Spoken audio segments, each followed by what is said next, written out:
Glória, glória, glória. Explorando as primeiras visões de Ellen White. Com depoimentos inspiradores de testemunhas oculares.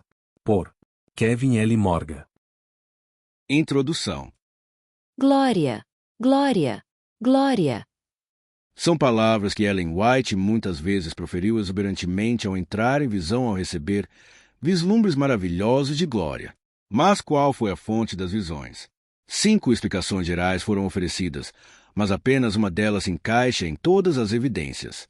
Consideraremos seus méritos e limitações abaixo. A primeira explicação é que as visões de Ellen White eram devaneios religiosos baseados em seu pensamento e estudo anteriores. Por mais lógica que essa explicação possa parecer, ela não explica como ela conhecia as pessoas antes de conhecê-las, nem explica suas percepções sobre as ações ocultas das pessoas. Sobre este ponto, Daniel T. Bodial, que traduziu para a Sra. White enquanto ela estava na Europa, escreveu: Quão interessante e maravilhoso foi ouvir a irmã White delinear corretamente as peculiaridades de diferentes campos que ela tinha visto apenas como o Senhor os havia mostrado a ela, e mostrar como eles deveriam ser atendidos. Ouvi-la descrever caso após caso de pessoas que ela nunca tinha visto com sua visão natural, e apontar seus erros ou mostrar relações importantes que mantiveram com a causa, e como eles deveriam se conectar com ela para melhor servir aos seus interesses.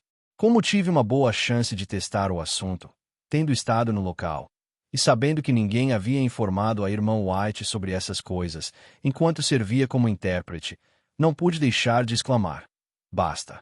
Não quero mais evidências de sua autenticidade.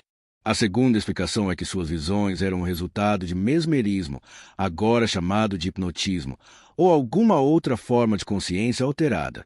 Alguns que originalmente pediram essa explicação estavam presentes quando Ellen White teve uma visão e foram capazes de testar sua hipótese.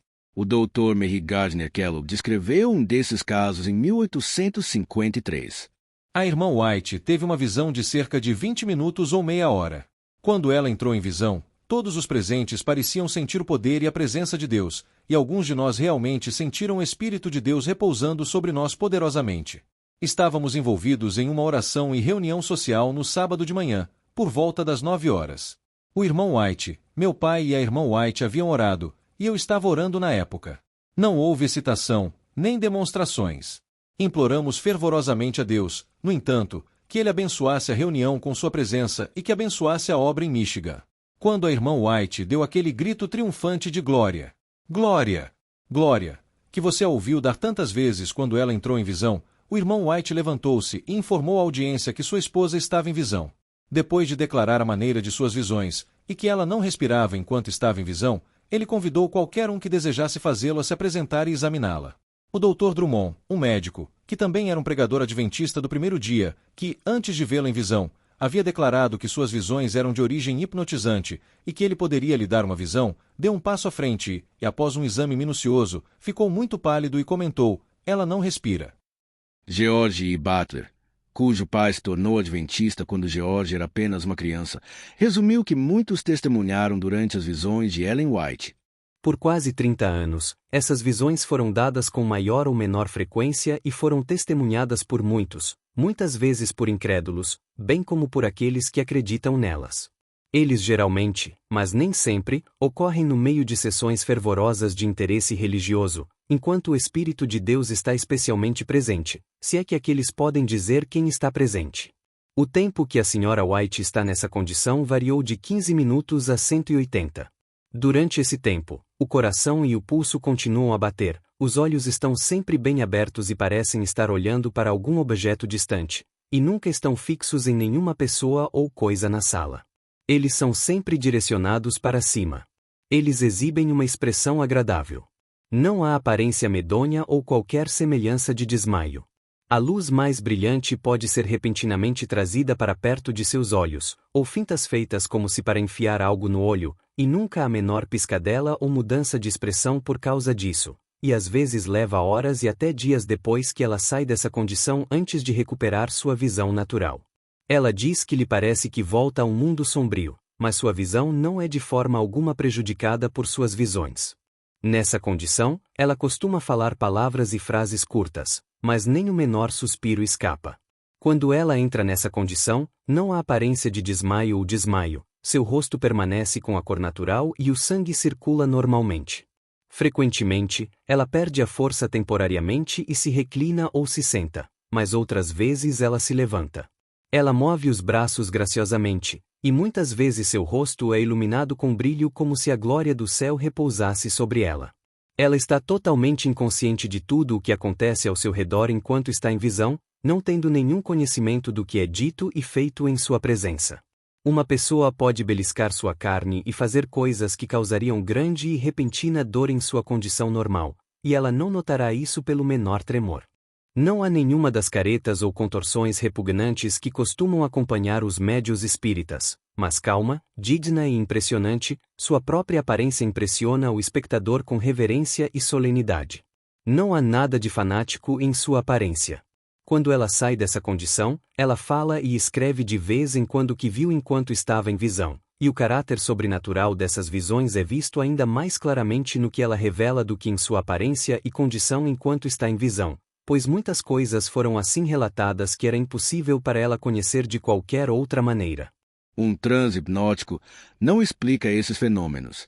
Alguns sugeriram que ela pode ter experimentado o que outros experimentaram em um estado semelhante à morte. No entanto, ao contrário daqueles descritos como estando em um estado semelhante à morte, Ellen White não estava imóvel, com pele úmida e coloração mortalmente pálida. Em vez disso, seus olhos estavam abertos, não com uma aparência vítrea ou um olhar vago, mas com uma aparência mais parecida com a de alguém olhando atentamente para um objeto distante. Ela também às vezes se levantava, em visão, e se movia pela sala, e às vezes falava em frases curtas que eram transcritas por alguém presente. A terceira explicação, que circulou mais recentemente, é que o que ela experimentou foi epilepsia do lobo frontal. A noção é baseada em vagas semelhanças entre a epilepsia do lobo frontal e as descrições de Ellen White em visão, sob a suposição de que ela sofreu danos cerebrais quando foi atingida por uma pedra no rosto quando criança ou por sua exposição ao cloreto de mercúrio enquanto moldava chapéus para seu pai, o chapeleiro. Os proponentes dessa visão observam que as pessoas com esse tipo de epilepsia muitas vezes repetem palavras, e Ellen White costumava dizer, glória, glória, quando ela entrou em visão, e escuro, escuro, quando ela saiu, embora ela também tenha dito muitas coisas não repetitivas. Por outro lado, aqueles com epilepsia do lobo frontal muitas vezes repetem bobagens e experimentam alucinações terríveis. As visões de Ellen White faziam sentido, e ela não tinha alucinações aparentes. Além disso, as experiências de epilepsia do lobo frontal são frequentemente caracterizadas por medo, prazer, depressão, erotismo e emoções de raiva que são diferentes do que Ellen White experimentou. Devemos notar que, quando os epiléticos são bem-sucedidos em suas carreiras, é apesar de sua epilepsia e não por causa dela. A quarta explicação não é naturalista. É a noção de que as experiências visionárias de Ellen White, que evidenciaram o poder sobrenatural, foram resultado de possessão espiritual. À luz do que suas visões realizaram, a declaração de Jesus sobre atribuir ao diabo aquilo que dá glória a Deus simplesmente porque não está de acordo com as suposições teológicas de alguém é relevante. Ele disse, todo reino dividido contra si mesmo é levado à desolação. E se Satanás expulsa Satanás, ele está dividido contra si mesmo, como subsistirá, pois, o seu reino. Mateus 12:25, 26. Assim, vemos que cada uma dessas 4 primeiras explicações fica aquém. Explicar de forma simplista que as visões são resultado de um cérebro com defeito ou informações ingeridas anteriormente ou um estado mental alterado alto ou demoníaco não se alinha com as evidências, nem explica a previsão e o insight das visões ou sua consistência bíblica.